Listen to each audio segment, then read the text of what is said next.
traits. Maybe there was cheating, maybe there was lying, maybe there was just manipulation and a bit of narcissistic power over enemy, like energy, not enemy, power over enemy. Okay, there are no accidents. All right, so for some of you, I feel like there may be an energy of there may have been some sort of interference in this connection, because I just said power over enemy. So it's like, no, where did that even come from? So far, I feel like for some of you, you've had some people that quite literally were like your arch nemesis in this life. Like anything that you tried to do, they would try and mess up, or they would try and cut you down. Like my eyes went to the swords as soon as I said that. And it's just like, no, you can't even smile before they'll stab you. Like it's, how dare you be happy? No, no, no. How can I stomp on that happiness? Like that's the energy of the Seven of Swords, whoever their person or people were. We're talking about Seven of Swords. We're not talking an individual. So, and there is a fox here. Foxes are the most cunning, opportunistic, sly creatures. Okay, I've seen foxes walking around in the middle of the night with baby birds in their mouth. They will climb up a tree and get a bird out of there. Okay, they have no fear. They don't care. There is no limit. Those people that will go so far below the belt, they do not care what they do or who they hurt for their own personal gain and whatever it is that they're trying to achieve, or their agenda at the time. Well, how? And yeah, I can understand how you totally want to isolate yourself from people if that was the kind of people that you were dealing with. But we'll move on to the Knight of Pentacles. Knight of Pentacles, as I had said, he's a very, very slow-moving knight, okay? But he is faithful and true and sincere, and he's on his way to being the King of Pentacles. He is slightly immature still, but he is sincere and he is authentic. And he is an earth sign, so he is spiritual, but he is also grounded. He just has a little bit of work to do on himself, okay? And he's riding in on his horse towards this Nine of Pentacles, lady. So, I feel like this actual journey towards the Nine of Pentacles person is going to take a while. And this journey may actually be a little slower than you or the other person has hoped, because there is spiritual evolution and emotional maturity. There is a gap between these two people, okay? So for you to be able to have a harmonious connection and a balanced connection, you need to be on the same level. And so this person needs to work on themselves, whoever this Knight of Pentacles is represented by. Eight of Pentacles is about long-term, consistent, hard work. Head down, bottom up, nose to the grounding wheel. That kind of an energy, okay? So, it's going to take a while for the knight to ride in on his horse, because he's got a lot of work to do. He or she has a lot of work to do. Okay? So they may not be the knight in shining armor running in to rescue the day and make this grand gesture just yet. But it's almost like after this message gets exchanged, the energies start clearing between the two. And so the work can be done to build up the harmonious, balanced connection, that happily ever after. The thing that you both know that there is the potential for that. But I believe the potential has been clouded or been disrupted by the focus of one person on too much on the physical world, too much on money, too much on status, power, academic stuff. Maybe somebody was at university and like, oh, I can't have a relationship, I can't focus on anybody else because I'm too busy studying and trying to attain my qualifications. That's fine. However, it's kind of like they may still be at it. When you've got the Eight of Pentacles here before the Ten of Pentacles, Ten of Cups, this person their focus might still be predominantly on the material world, so it might be a little bit of a balancing act, and that's why it might take a little bit of time for this connection to thrive and blossom into what it is, the potential of it that you both, I believe, can feel and sense. I'm not really feeling any other messages from that, so I will sum up this reading with some Heart and Soul Oracle cards, as well as some Mystical Shaman Oracle cards. They're beautiful, beautiful cards and very healing indeed. So, dropping cards is not part of the theme. Alright. So, may I please have 3 messages for the air signs for this new moon in Pisces, please?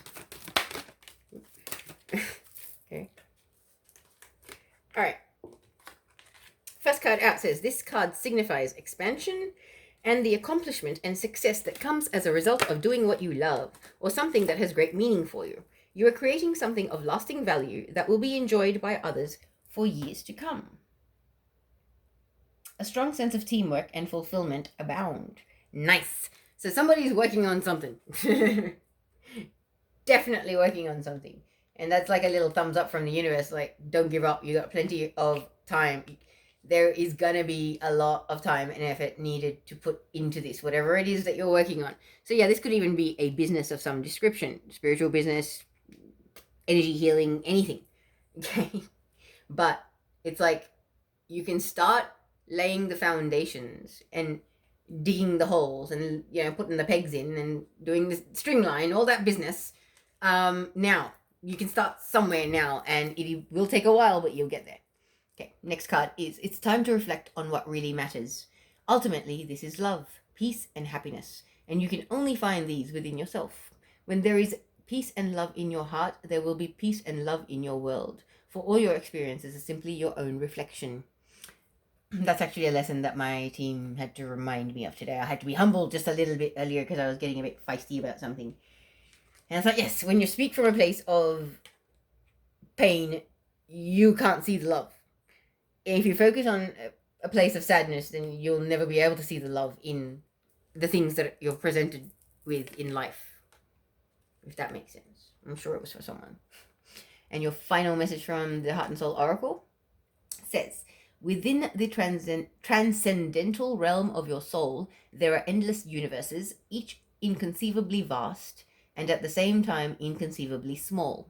Even in the tiniest particle of subatomic matter, there is endless expansion. Creation is a cosmic motion picture in which you are both director and actor. Look within and express outwardly the endless waves of love within you. May your love embrace the earth and fill all creation. Wow.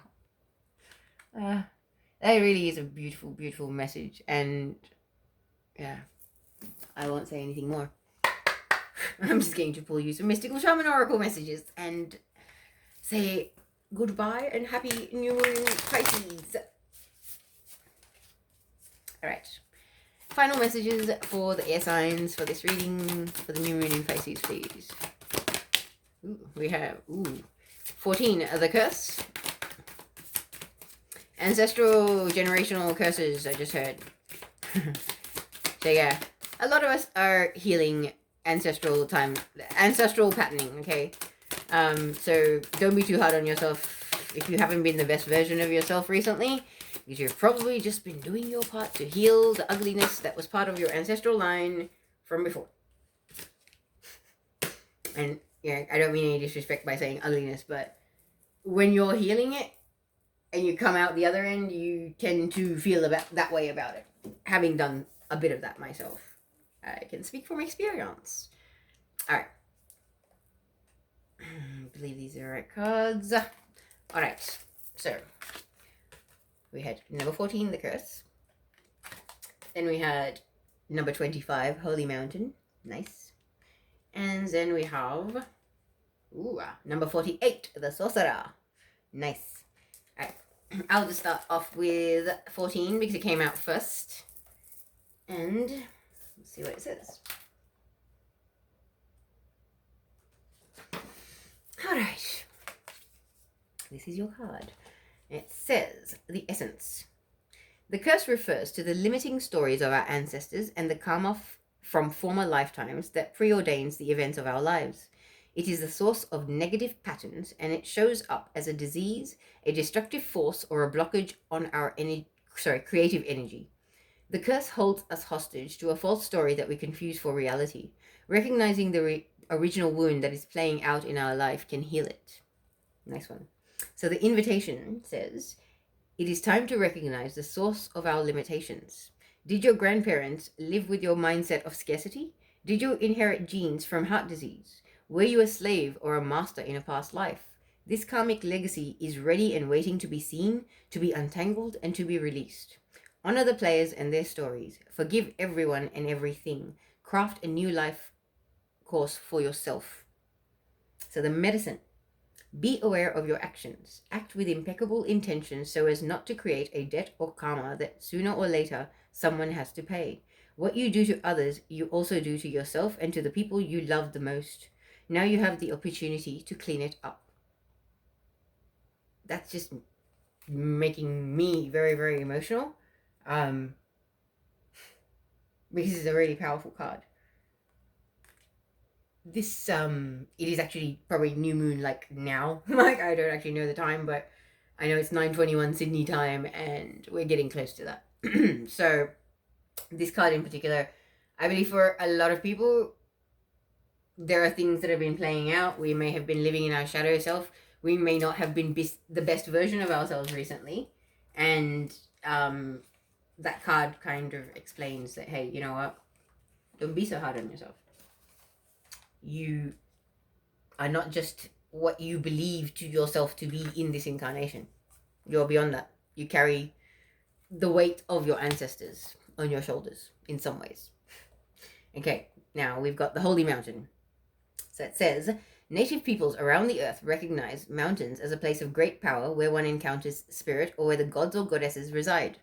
In ancient Greece, Mount Olympus was the home of the 12 main gods and goddesses. In Tibet, pilgrims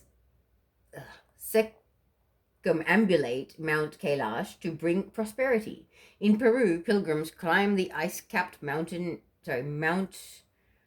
Ozengate to receive the starlight and bring fire to the earth. This invitation. The Holy Mountain invites you to go on a sacred pilgrimage to acquire vision and perspective. First, you must accept the present situation as an opportunity to discover higher understanding. Find a sacred altar where others who came before you have prayed and found wisdom, and make your offering there.